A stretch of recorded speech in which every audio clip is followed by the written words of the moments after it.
Hello students, welcome to my channel. आज की इस क्लास के अंदर हम करेंगे इम्यूनो इलेक्ट्रोफोरेसिस, यानी कि इम्यूनिटी के साथ, यानी कि इम्यून सिस्टम का जो पार्ट है जो टेक्नोलॉजी में यूज हो रहा है उसके साथ में हम एक और टेक्निक यूज कर रहे हैं। यानी कि इम्यूनो टेक्निक तो है ही, उसके साथ में एक अलग से एक और टेक्निक ऐड करी है, इलेक्ट्रोफोरेसिस। ठीक, ये चीज याद रखें क्योंकि इम्यूनो टेक्निक तो बहुत सारी है, बट इसके अंदर only and only immuno precipitation की जो डिफरेंट डिफरेंट टाइप्स है उनमें से कुछ यूज हुई है, जो हम देखेंगे कौन सी यूज हुई है कहाँ पे।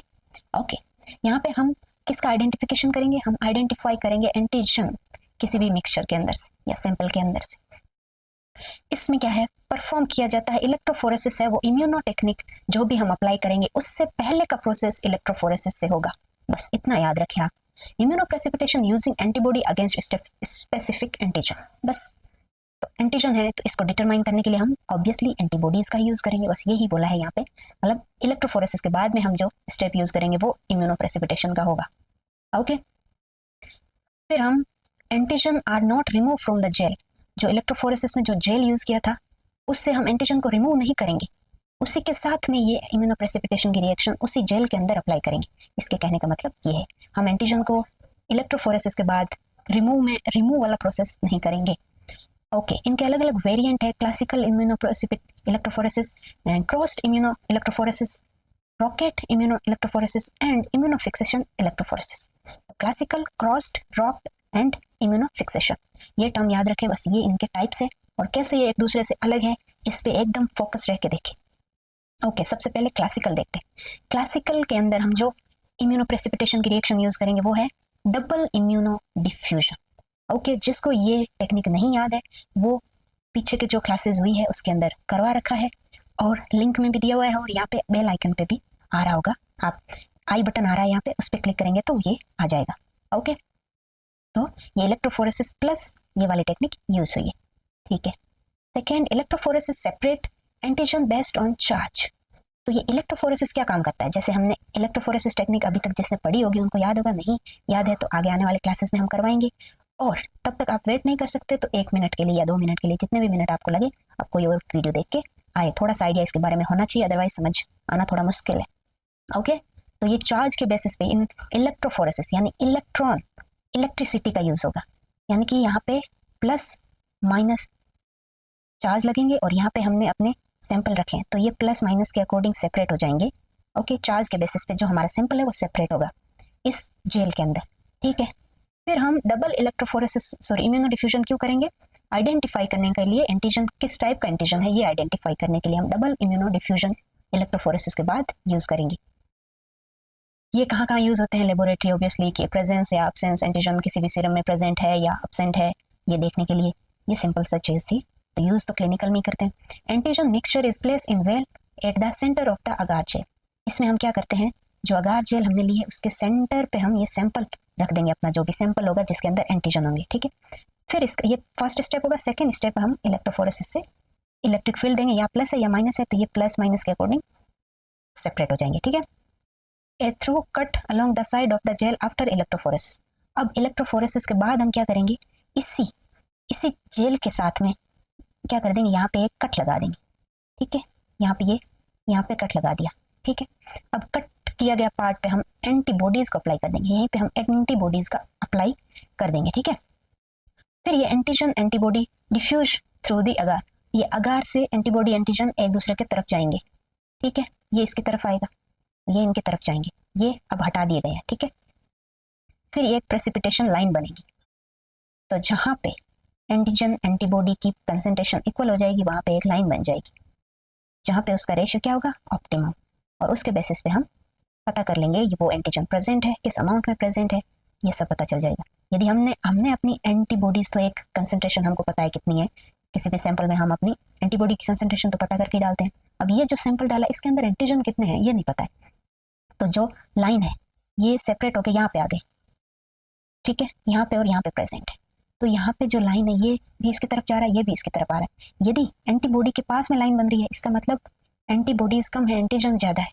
यदि ये ज्यादा दूरी तक आ रही लाइन इसका मतलब है एंटीबॉडी ज्यादा थी, तभी तो उसको इतना कवर किया, तब थोड़ा बहुत एंटीजन इससे रिएक्ट हुआ। समझ पा रहे हो? क्योंकि इनको इन कोने में रख दिया और हम एंटीबॉडी अपने एक स्पेसिफिक डिस्टेंस पे, दोनों से इक्वली डिस्टेंस हो वैसी जगह पे रख देंगे। या फिर हमको पॉजिटिव नेगेटिव देखना हो कौन सा ज्यादा है, उसके अकॉर्डिंग हमारा प्लेसमेंट होगा एंटीबॉडीज का जेल के अंदर। ठीक है, नेक्स्ट क्रॉस इम्यूनो इलेक्ट्रोफोरेसिस, इसमें वर्ड आया है क्रॉस, तो देखते हैं इसका क्या मीनिंग है। इसका दूसरा नाम है टू डायमेंशनल इम्यूनो इलेक्ट्रोफोरेसिस, यानी कि सॉरी 2D इम्यूनो इलेक्ट्रोफोरेसिस भी इसका दूसरा नाम है क्रॉस। ठीक है, 2 स्टेज टेक्निक है ये, इसमें फर्स्ट स्टेज और सेकेंड स्टेज। तो 2 स्टेज इसके अंदर जो हम ये वाली चीज, तो 2 स्टेज ये थी, 2 स्टेज इसमें उसमें क्या डिफरेंस है, जो कॉमन एक डेफिनेशन थी और इसमें क्या डिफरेंस है देखते हैं। फर्स्ट स्टेज में क्या करेंगे, एंटीजन को सेपरेट करेंगे 1 डायमेंशन बाय द इलेक्ट्रोफोरेसिस, जैसे हमने अभी क्लासिकल में किया वैसा ही फर्स्ट स्टेप में होगा। सेकेंड स्टेज में electrophoresis perform particularly on the first, यानी कि अब दूसरी बार फिर से इलेक्ट्रोफोरेसिस अप्लाई होगा, यानी कि पहले में जो चीज़ें सेपरेट हुई है उनको अलग करके फिर से एक बार और इलेक्ट्रोफोरेसिस करवाएंगे, इसका अलग इस टाइप से कुछ करते होंगे, है ना। आप इसको समझे कैसे, 2 डायमेंशन का मतलब समझना, ये करे कैसे, वो एक प्रैक्टिकल का काम है। Electrophoresis perform perpendicular to the first one, अच्छा सॉरी मैंने गलत समझ, परपेंडिकुलर यानी कि इस टाइप से परपेंडिकुलर। अब इलेक्ट्रोफोरेसिस परपेंडिकुलर कैसे होगा, ये इम्यून है, ये इम्यून है, ये पहले वाले में सेपरेट हो गया, ठीक है, ये था इस टाइप से सेपरेशन। अब इसका ये चार्ज यहाँ प्लस माइनस था, अब इसका प्लस यहाँ से हटा के यहाँ कर देंगे तो ये परपेंडिकुलर हो जाएगा। अब ये सेपरेशन इस टाइप होगा, इस साइड होगा, है ना, ये हो गया परपेंडिकुलर, इसलिए इसको 2 डायमेंशनल बोल रहे हैं। ये एक डायमेंशन में किया, फिर दूसरे डायमेंशन में फिर से सेपरेट करेंगे। ओके, वो पहले मैंने ये वर्ड गलत पढ़ लिया था, पर्टिकुलर पढ़ लिया, बट लिखा है perpendicular. I am extremely sorry for that. Okay, first stage second stage कैसे डिफरेंट है उससे पता चल गया, बिल्कुल ही अलग है।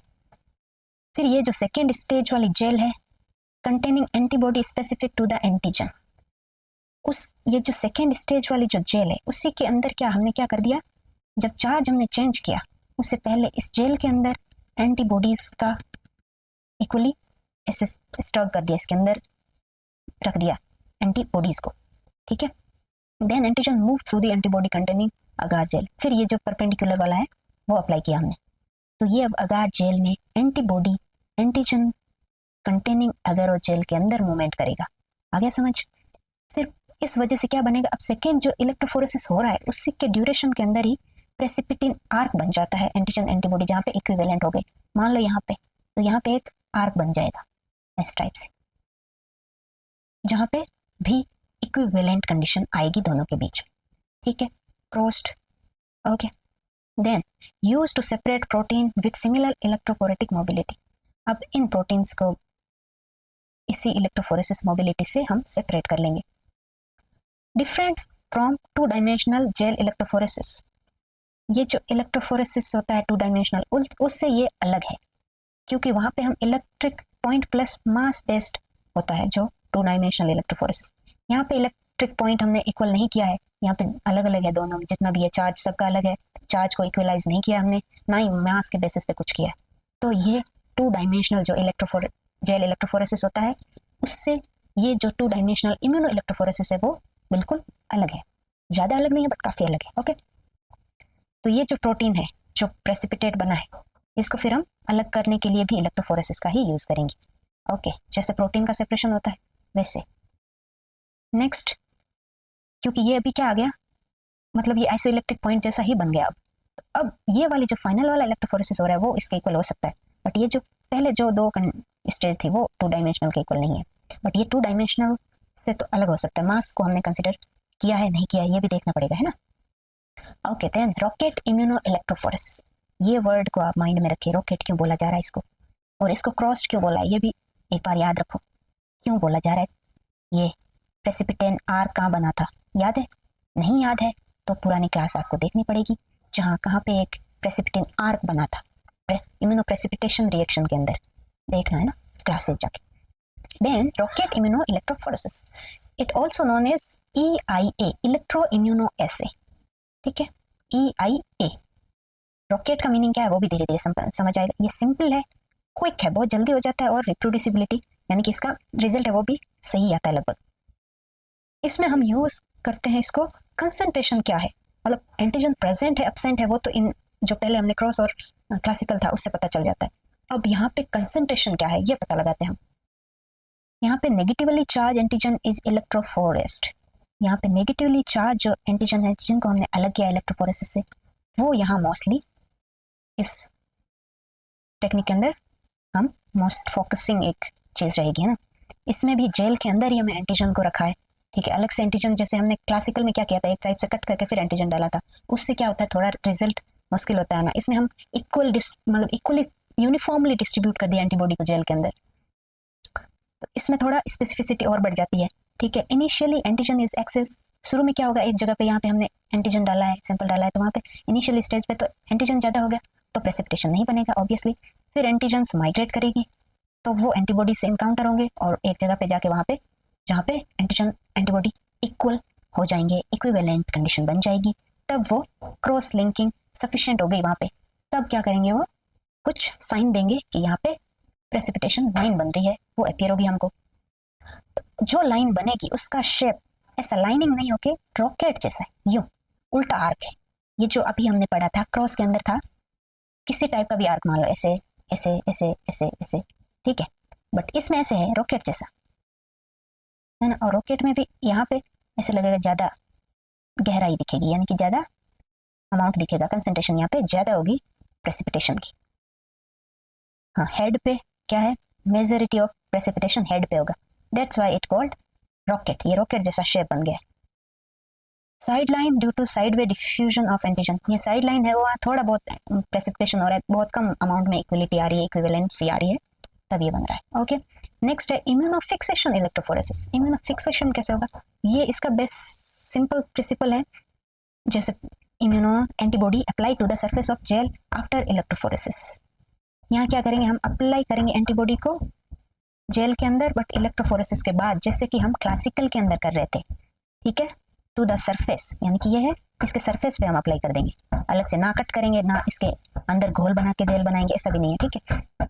Antigen antibody react eight equivalent, जहाँ पे इक्विवेलेंसी आएगी वहाँ पे वो रिएक्ट कर जाएंगे और फॉर्मेशन ऑफ प्रेसिपिटेशन फॉर्म करेंगे। सिंपल। ऑन वॉशिंग, अनबाउंड जो एंटीबॉडी होगी, क्योंकि हमने सरफेस पे लिया है तो वॉश कर सकते हैं इसको, तो वॉश करके हम अनबाउंड एंटीबॉडीज को हटा सकते हैं, या फिर कोई भी अदर प्रोटीन है जो बाउंड नहीं किया और सरफेस पे प्रेजेंट है तो वो वॉश आउट हो सकता है। इम्यूनोप्रेसिपिटेंट रिमेन इन जेल, तो ये जो अनबाउंड एंटीबॉडीज थे वो हटे हैं, बट जो प्रेसिपिटेट बना है वो उस जेल के अंदर ही रहता है, ठीक है। This large and insoluble can not be wash, large amount में होता है, इनसोल्युबल होता है, तो इस वजह से हम उसको वॉश आउट नहीं कर सकते। कोई चीज वॉश आउट कब होती है, जब उस सॉल्यूशन के अंदर डिजोल्व हो जाती है, ये डिजोल्व नहीं होती है क्योंकि ये प्रेसिपिटेट है। तो डायरेक्टली इसको हम इम्यूनोप्रेसिपिटेट को डायरेक्टली स्टैन कर देंगे उस जेल के अंदर, फिर आइडेंटिफाई करेंगे with the help of fluorescent stand, जिससे भी स्टैन करेंगे, एंजाइम से स्टैन कर सकते हैं, रेडियो से कर सकते हैं, और फिर दूसरी जो इस स्टैनिंग को ऑब्जर्व कर सकते हैं, कुछ भी माइक्रोस्कोप है या फिर कुछ और स्पेक्ट्रम से, उनकी हेल्प से फिर इनको ऑब्जर्व कर लेंगे। Okay, bye bye. Next class में हम करेंगे मोनोक्लोनल एंटीबॉडीज। Bye bye.